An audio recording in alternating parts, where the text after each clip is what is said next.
Dear Pastor, I am a 27-year-old woman. I have never been married, but I have been sexually active from I was 17 years old.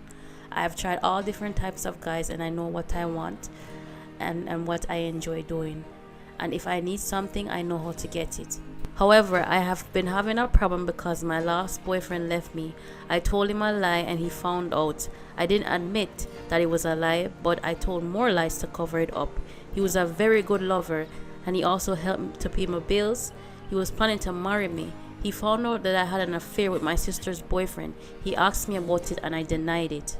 It was nothing planned, but he told somebody what happened and that person told my boyfriend, who asked me and I denied it.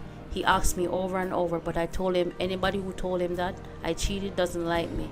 He said he believed that I cheated and he could see it in my eyes, so our relationship ended. It was a one-night stand.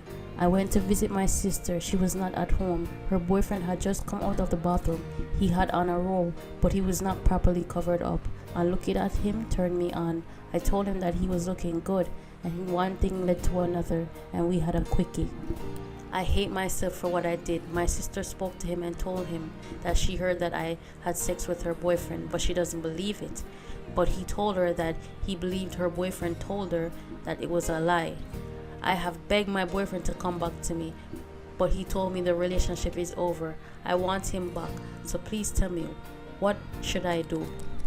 Dear M, regardless of what you try to say, you have to admit that you are a very bad girl.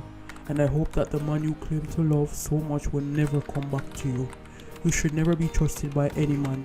You went to visit your sister and her boyfriend was there. I doubt that he exposed himself a little to you, but that was not done purposely, and what you should have done was to rebuke him and tell him to go and get dressed. Instead, you used that opportunity to go to bed with him. You did so because you are bad. You are very bad. Your sister did not believe that you went to bed with her boyfriend because it is difficult for her to accept that you did that with her man. You need to leave this man who was your boyfriend alone and learn to keep your body under control.